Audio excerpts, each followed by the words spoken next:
Do you know the 14 traits of successful chiropractors? We've interviewed some of the top chiropractors in the industry and have identified the common traits that they all share. Jump on over to www.chirobusinessmojo.com to get your free report today. Welcome to the Chiro Business Mojo podcast, where we deconstruct the methods, marketing, and mindset of successful business people and chiropractors from around the world. And now your host, Dr. Richard Day. Yes, I am Dr. Richard Day, and this is the Chiro Business Mojo podcast. Hey there, and thanks so much for checking in with us. Well, today I've got someone on the show who is no stranger to the chiropractic profession. In fact, he has been around quite a while. He is Dr. Larry Markson. He's been a personal empowerment, practice and business success, and prosperity coach to over 100,000 people for the past 35 years. He's devoted his professional life to helping others transform their thoughts, actions, and feelings until they are able to experience the fulfillment of their inner dreams and life's goals.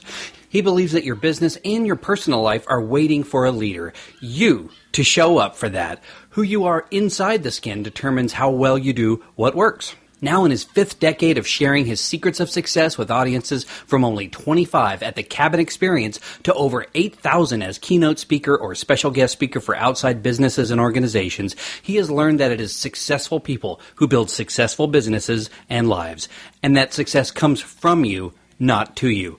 Welcome, Dr. Larry Markson. Hey, hi there, Rich. Good to meet you. Yeah, great to talk with you today, and I invite you to jump in and fill in any of those gaps in the bio that I may have missed. Well, I don't think that's necessary because the bio is the past, and I think we should go ahead and move to the future and see if we can help the people from Mojo Nation and the other people who listen to this enjoy a better life and a more fulfilling practice. All right. Well, in researching you and your story and the things you've done in your life, I read that you failed big time before you learned to succeed. So can you tell us about that? Well, I was raised in chiropractic as a patient from 7 years of age. I suffered from bronchial asthma. And remember, these are the days before I was raised in New York, before chiropractic was even licensed. So we had a backdoor chiropractor, so to speak. It wasn't legal, but it wasn't illegal. So as a proverbial last resort for living in oxygen tents, I went. So after a few years of chiropractic care, here I am breathing, running, playing like normal children. So I dedicated myself to become a chiropractor when I grew up, and I did. I went from high school directly to Palmer. I was 17 years of age. There was no prerequisites for chiropractic college prior to getting your degree. In fact, I had to wait 21 days to get my license. I wasn't 21 years of age yet. And so I started off as a sickly child. I started off with a family that is now, I guess you could call it dysfunctional. I got out of school. I graduated valedictorian, and I'm not saying that to brag. I'm just saying that because I studied. I wanted to be a chiropractor. I loved it. And I came back to New York, and I opened a practice and failed for 7 years. For 7 years later, I was seeing 30 to 70 people a week, and I was exaggerating and lying even then, so I felt good about myself. But certainly I was not able to make a living for myself or my family being a chiropractor. And I wondered, how could that be? So during this time, my marriage turned bad, so I ended up divorced. I had no money. I was in debt. And a friend of mine invited me to a Parker seminar. This was on March 9th, 1969. Most of your listeners were probably not even born then. And I went to a Parker seminar. And that was the moment and the day that changed my life, because I walked out, Doc, having a feeling, a deep-seated feeling that if one person can succeed, I can too. I'm no dumber, I'm no smarter, I'm no different. I'm a human being, and there has to be some success principles. So I failed financially, I said, in marriage. I failed in practice, and I had every excuse in the world, just like everyone else does. And then I said, one remark that Jim Parker made that day, he said, God doesn't sponsor any failures, and that if you are to succeed, it's up to you. So I walked out saying that if someone else could succeed, I can, and that was the beginning. So I went on a 10-year study to answer one question, and that was, what makes one man or one woman let's say, one chiropractor more successful than another?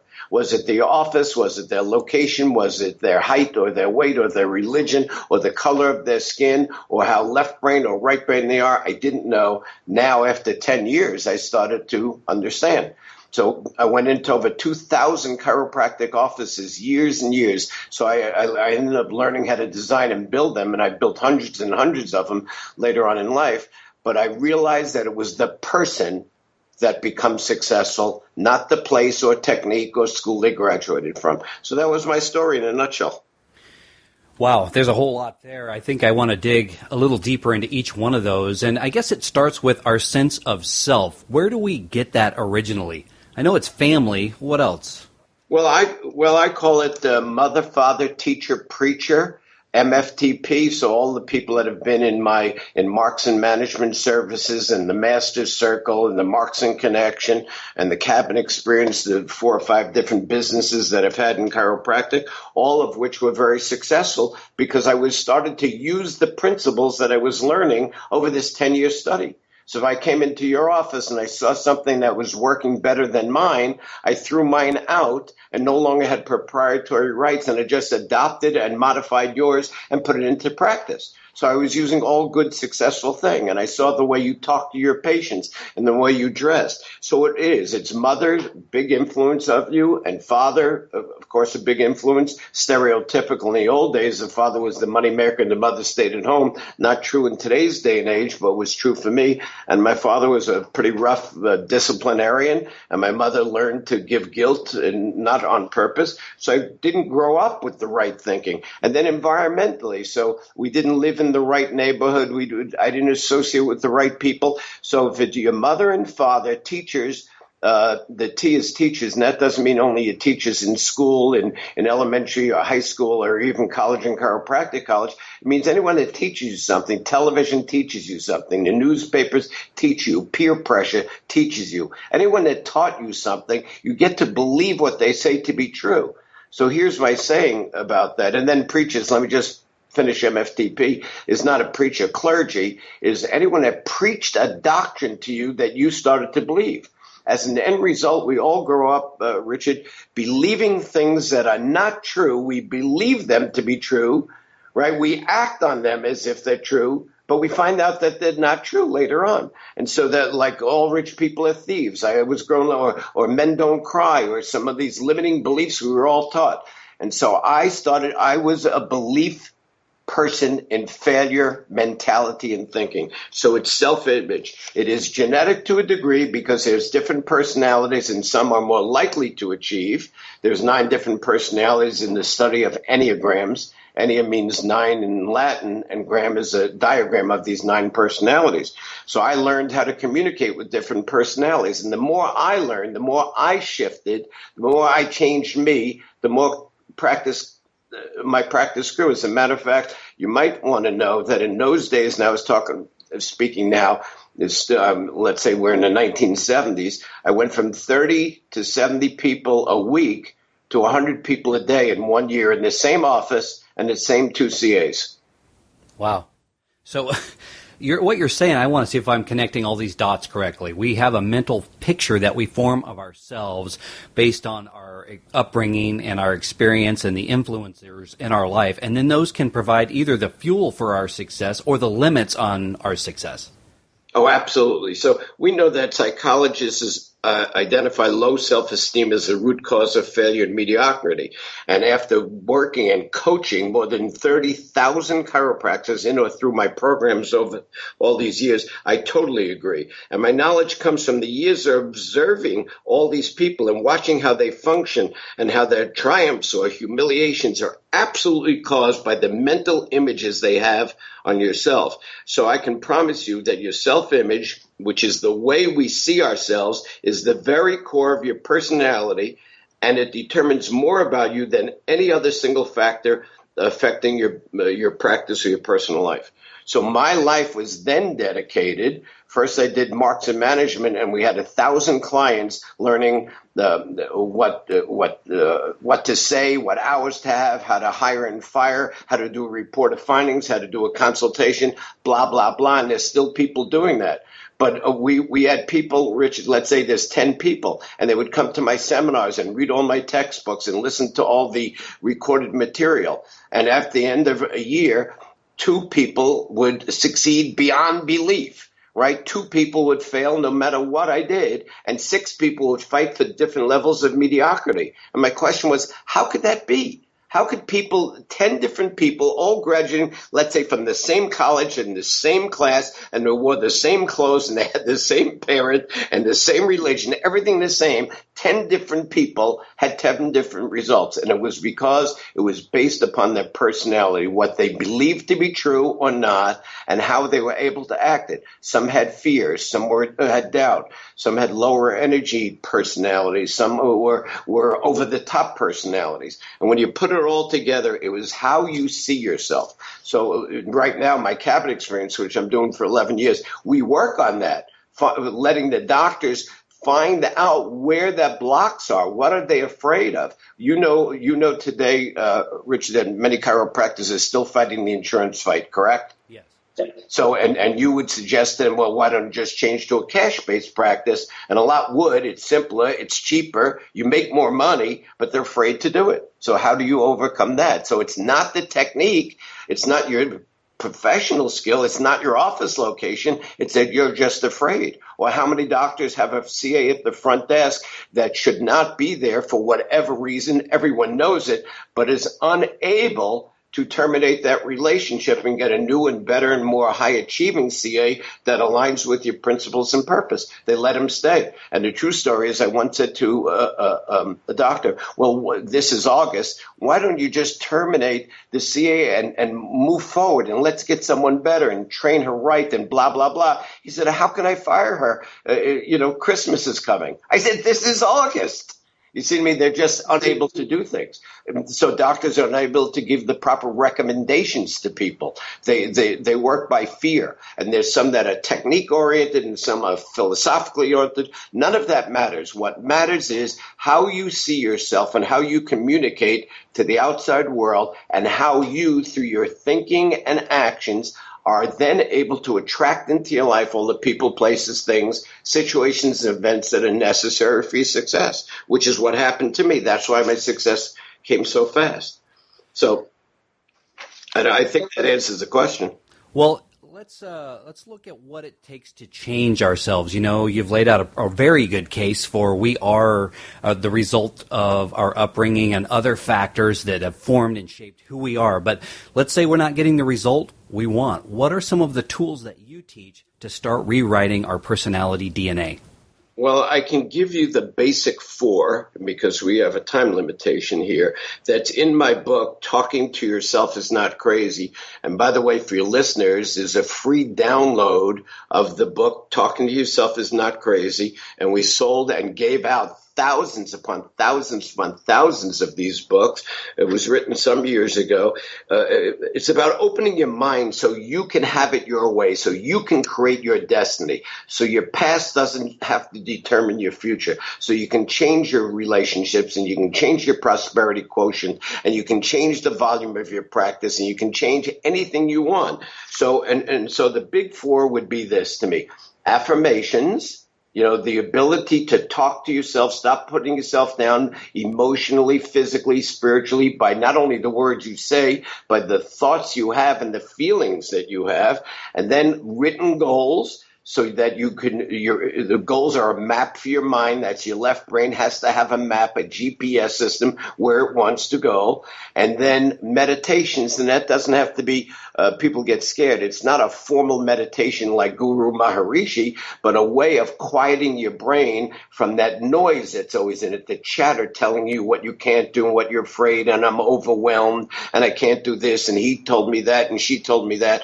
So a way music does it, meditation meditations do it, just to lower the brain cycles from 14 to 21 per second, which is where we are at right now, to 7 to 14, which is just about the dream state, because then you activate the right brain, which is the brain of creation. The right brain creates, the left brain does. The left brain thinks and understands. The right brain just sees things. So the human brain thinks in pictures. So it's affirmations, goal setting, meditations to quiet down. And then the big key to all of it is visualization.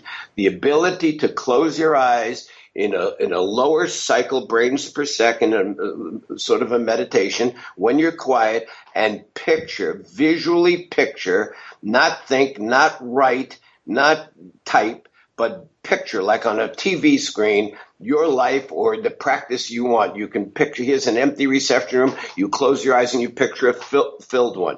Here's CAs they're not doing their job and the office doesn't look right. Here's a brand new, clean, modern X-ray unit and office that's clean and has fabulous staff. To picture the things. Those are the big four, and we can take hours and hours upon them, and we work on that at the cabin for days.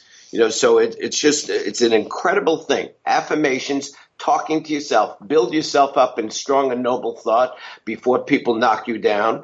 I remember people saying, even my father said, don't see 100 people a day. You're going to wear out. It'll hurt yourself. You're going to get sick. And I would say, why would you want to put negative thoughts in my house? I reject that to myself. I wouldn't be disrespectful. I rejected that. I said, yes, if someone could see 100 people a day, I could. And I failed for so many years, so that became a drive. And that's not an indication of success, by the way. There are a lot of failures, believe it or not, as human beings that see 100 people a day. So money is not the yardstick, nor is volume. It's great relationships, a fabulous self-image, a spiritual connection. It's providing some sort of service to humanity, and as an end result, the money and the numbers come as a result. So the bottom line, Richard, I would say that if the people listening to this would know, if they change, then their world changes. So it's not if my wife or husband changes, if I get more CAs, when I get a digital X-ray unit, when the insurance companies get off my butt, none of that counts. It's how you see and you react to the trials and tribulations that nature throws in your path. Well, I downloaded your book and read through it, and I highly recommend it. I'm going to link to a copy of that in our show notes page for this show when this episode goes live. But I want to touch on one of the things, the four things that you mentioned, and that is affirmations. I saw that there are 3 different examples in your book, and I want to know why those are so powerful.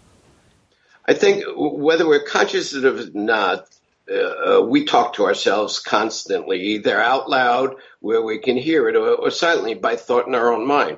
So without realizing, we either build ourselves up or we put ourselves down all the time, inadvertently, and we're actually part of the cause of our own success or pain or poor self-image. So if you constantly talk to yourself, repeat and review with regularity positive thoughts over a long period of time, then your mind gets a new image of what you want to create, and it does it for you without caring if it's good or bad, right or wrong. It just carries out your command. So if I say an affirmation would be one of the ones in the book, I am a healthy, vital, active, and successful human being. I affirm this day that all tissues in my body are functioning perfectly, and that is the way it is supposed to be. So that's positive thoughts. But then if I say that while I'm stuffing chocolate cake into my mouth and having donuts all day and no green vegetables and not exercising, what you're saying is not going to meet your action. So the concept is to do the affirmations over and over and memorize the new ones so you can cloud your past, but then you must take action steps commensurate with what you're saying. So if you're saying I'm a generous person, then be generous. If you say I'm a forgiving person, then you have to be able to forgive people that have hurt you in the past, which is, by the way, there's 2 blocks to all of success. One is the inability to forgive someone in your past for having hurt you, and that's a hard one. And then the second one, which is a big daddy, and we spend 3 hours of it in the cabinet experience, fears. Determining which fear you have. There's 6 basic and 100 Right, but fear of abandonment, fear of rejection. Chiropractors are famous at fear of rejection. A patient doesn't follow your orders. They don't listen. And a doctor feels bad, so they lower their recommendations. Fear of rejection, fear of loss, fear of failure, fear of success. There's all of these different categories. And we have in the audience, they identify their fears and see they're no different than anyone else. And if they eliminate a fear, what happens if you eliminate a fear of going on an elevator? And that's your whole life. So you can live, you walk up stories. But I had one person come to the cabin that turned down a job at double the current salary because he had to go to the 50th floor of the Empire State Building, and it so happens to be where a job office awaited for him to be a producer of New York Giant football, and would not take the job because he had to walk. And nothing could change until his daughter got in and said, Daddy, if you're afraid of elevators, I now am too. So he came to me and came to the cabin, and now he does make that money and he does get on elevators. So how does fear of flying? Is that important to your life? No, you don't have to fly, but if you do, it opens up the whole world. Elevators opens up more people to see. So the object is to get rid of the mental bars, the mental prisons we put ourselves in. So as chiropractors, when I had 1,000 chiropractors in the Master Circle and a different 1,000 in the Markson Connection, because the Master Circle, the difference was we added this component to the procedural component. Now you have procedure and the way to handle it and think. And when you come to the cabin, we don't even talk about chiropractic or procedures. We only talk about you succeeding, you creating your life. So we start with the affirmations. I'm so excited about it. Affirmations, gold, meditations, visualizations. Those are the four. Well, what do you say to the person who says, well, I want to be better, I want to do better, but I like who I am, and that's my authentic me, and it's comfortable, and I'm unsure about that. Okay, that's a great question, Richard. A great question, because they hear it every day.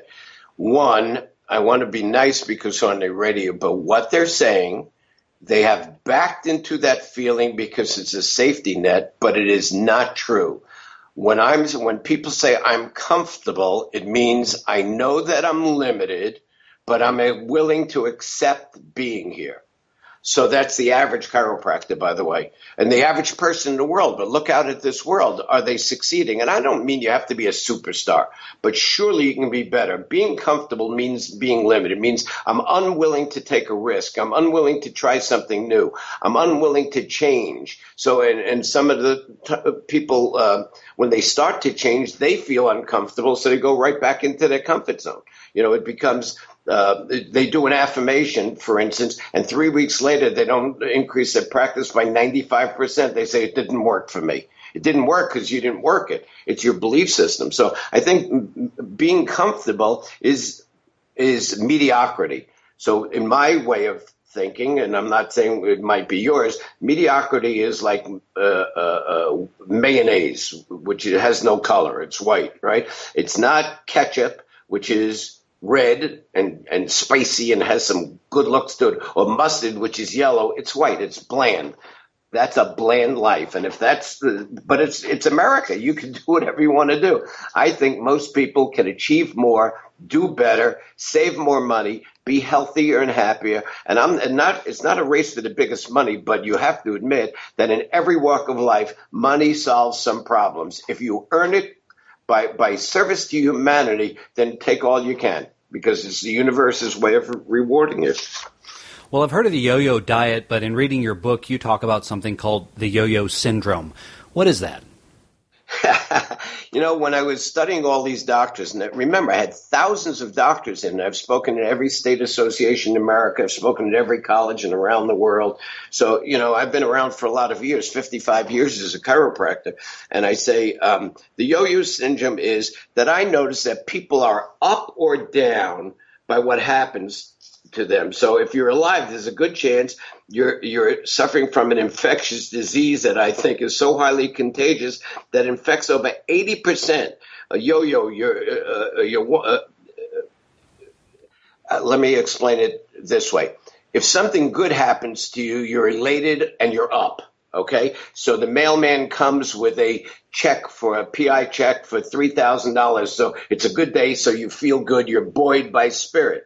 The mailman dies, you're down. You get 5 new patients, you're up. You get no new patients, you're down. You have the wedding of a daughter or a confirmation or some nice thing happens in your family, you're up.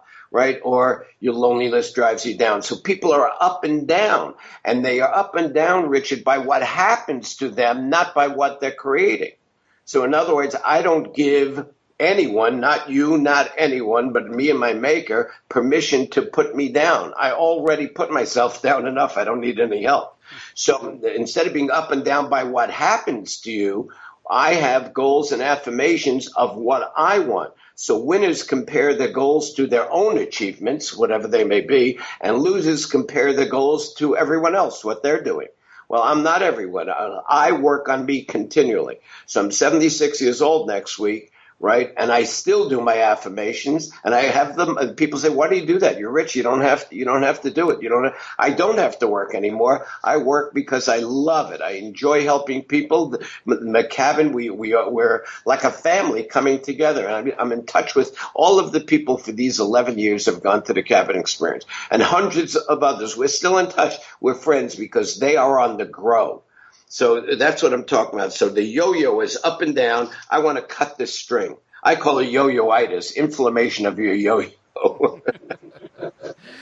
Well, one of the things you talk about in the book is the power of observation. What is that?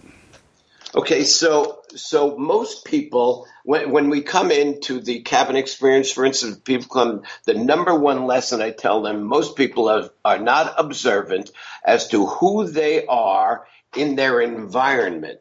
How do you react? How are you dressed? How, the words you use, the syntax of your sentences, the feelings you have. We're not self-observant people. So I can look at people, and I do it at the cabin, and I pull up a couple of people, and by the way they stand, by the words they select, by the tone of their voice, by by the colors they wear, I can observe something about them. So when you're communicating with someone, we always, like chiropractors, give the same report of findings to everyone. But I'm a driving personality, as you can hear, and there are amiable personalities. So we should be communicating not the way we are. We should be communicating by what the other person, who they are, so they can hear you. So if I was talking to an amiable, mild-mannered reporter from the great metropolitan newspaper, Clark Kent, I would lower the tone of my voice, speak a little slower, and communicate in a way they would hear and understand me. And it's not because they're dumb, they're just different. And if I would say, listen, you will have to come 3 times a week for the rest of your life and refer 75 people, and you have to do it by Tuesday, I would overwhelm them.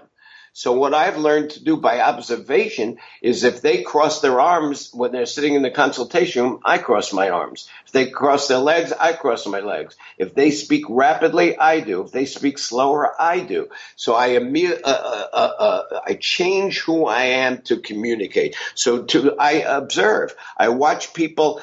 I was on an airplane yesterday, right? And this woman came. She was probably, I'm guessing 50, 60 years old, and she had one of these suitcases things that you put up in the overhead rack, and she could not do it. And I'm looking around, and there's 3 men, 3 times the size of me. So it took me at 76 years old and said, may I help you? She couldn't do it, and nobody got up to help her. So I observe that, and then I sit down and I say, you know what? You just did a good thing, Larry. The universe will reward you. So I'm in the business of growing myself and observing the outside. And the truth is, this sounds ego, but it's not. I don't want to be like 80% of the people in the world. I don't want to be poor. I don't want to be alone. So, I don't want to be have a poor practice. So instead of saying I want to be, I train my doctors, just stop saying what you don't want. I don't want to be fat. Start saying what you do want. I want to be thin and healthy and strong. Do you see what I'm saying? So the observation, the only way you can know where you are, look at your home. Is it cluttered? Is your office cluttered? Are you timely? If you're not early, you're late is in the book. But if you're cluttered, here's the point. And you observe your office, or I come in and your office is cluttered, I wouldn't be your patient, because cluttered on the outside means you're also cluttered on the inside. So I am timely and I am neat, and it's part of the culture that I create. Does that answer that? It really does, and I think it's an important point, especially in this day and age where the cultural mantra is judging is wrong. But I think that we are always judging each other person to person, and if we're blind to that, we're really missing out on all of those cues. And I think even if society is saying, hey, judging is wrong, don't do it, it's still happening. And we have to always be putting our best foot forward. And I was in retail sales and other sales before I was a chiropractor. And what you're talking about, that sort of reflective modeling, the truth is that people like other people who remind them of themselves. And so, if someone speaks in a certain manner, something just jumped in my head. I'm sorry for interrupting. Something just jumped into my head. You said you asked me a question before. What's wrong with being comfortable? And I gave you this long-winded answer because it is stagnant, right? It's habitual. There's no leadership in comfort. There's no leadership characters. It is all about fear, and it's all about the need to be liked. People that are comfortable are afraid that if they take a risk or take a chance or modify and do something new, they will not be liked. So for many chiropractors who are basically touchy-feely people, I think you will agree, they would rather be liked than have more new patients or raise their fee or give them the right recommendations. They give the easiest ones because they need to be liked. Yeah, so I think letting that go, getting out of that comfort zone, that's where all the good stuff happens, and learning that you're not in a vacuum. Your image is a real thing. Your interactions with people and how you look and are perceived are all important things to master. Well, you have talked a bit about the cabin experience, and we talked about it in the intro. Give us a little more of an overview of what that's all about. Well, the cabin experience is the outreach of, when I was at the Master's Circle, we had a high achievers group. You had to be seeing 1,000 people a month or better. And there was about 75 doctors in it. And one day, a guest speaker didn't show up we had a void. So I stood up and did my thing, the Larry thing, right? And I said, well, I want to thank all of you sitting in the audience because for all these years you've paid your money, you've left your homes and your practices to come to learn and honor yourself and honor me, and I want to thank you for that. What I really need to do, though, because you've all grown, you're in this winner's circle, you're in this high achieving group, but you're only stuck at a higher level of numbers, and you're a better person, but you're stuck again. So what I need to do is take off my tie and jacket and yours and stick your butts up in a cabin somewhere in the woods where there's no telephones, no communication, and give me 60 hours, 3 days to get a piece of your mind, right? And we'll find out what greatness potential you really have. And so that's the Larry thing. It's called the stick and run. I plant an idea and I run away and they come after me. So we went out and then we had lunch. So lunch is tables of 10, in all these seminars, we have tables of 10. And I always had my nameplate so I could sit and watch everybody around and make sure everyone's comfortable. And I got back to my seat with my name tag on it. And there were 40 or 50 business cards. I'm in.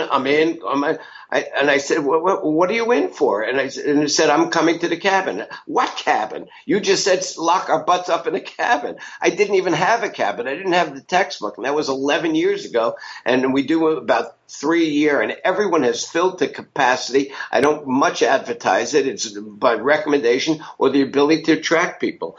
So here's about the cabin. Can you imagine you're spending 3 incredible and magical days working on yourself and learning how to change your entire life for the better? That was my thought. And what if you could really improve your life by participating in a process that is guaranteed to help you change the way you think, change the actions you take, change the feelings you have, and as an end result, actually create a remarkable life, not just hearsay, having nurturing, fulfilling relationships and all the success. So the cabin, Richard, is an intense and amazing 2.5 days, totally safe, interactive. It's not me spieling like I'm doing now. It's interactive, personal growth conclave designed to get people in touch with their inner self while teaching them the following. So I'll read this right from my book. Deal with your past and handle the present and invent a better future. Gain the resources needed to overcome negatives and hurts from the past and resolve the stories and reasons that block happiness. And finally, to create an abundant health, wonderful relationships, a thriving business, and financial freedom. So that's the key to the cabin. The next one is going to be March 30th to April 2nd, 2017. And it's probably going to be the last one because it's 11 years now. It's time to reinvent myself. And I have another good idea for the 5 businesses. So I'm going to freshen it up. And the next one is going to be my own home. We already have 8 people registered for that date, so we're looking for 12 more to fill it out. You don't have to be a chiropractor. And this is what I suggest people can do, Richard, with your help, right? Go to www.thecabinexperience.com. That's the cabin's website. Look through it. Look at the pictures. Look at the testimonials. See the superstars that have been there and the average doctors or non-doctors and people from all walks of life. Right, you don't have to be, because we don't even mention chiropractic there, right? And see the dates, read through it, and then if it does interest any of your people and you want to, this is my invitation. My telephone number is there. It's 516-318-1444, and call me personally for a chat to see if this is a good fit for you. And I also promise I'm not going to talk you into something that you don't want to do. I'm not going to sell you on anything. We just want to see if it's a good fit. So if you're ready, most people that many people that come are already tremendously successful. They just want to fix parts of their life, like getting rid of some of the past anger and pain and things of that nature. I don't know what drives people, but that's the best way to do it. Give me a call, 15 minutes. We'll find out if it's good for you. I'll tell you the cost. The next one is in Boca Raton, Florida, in my home, and you will be my guest. So that's my explanation. I don't want to sound like I'm selling anything too hard. I get excited about it, though, because the results here far outpace anything that I've ever done before in my life. The results are enormous. Well, what a neat project, and we're definitely going to be linking to that in our show notes. Dr. Larry Markson, thank you so much for spending time with us today and sharing all of the wisdom and wit and humor and the things you've overcome in your life. I've enjoyed your book and getting to know you as a part of preparing for this podcast. Richard Day, thank you so much. I love young, bright people like yourself working on helping the chiropractic profession. And this Mojo Nation I'm aboard. I love the thought of it. Thank you so much for having me. Thanks for listening to the Chiro Business Mojo podcast at www.chirobusinessmojo.com.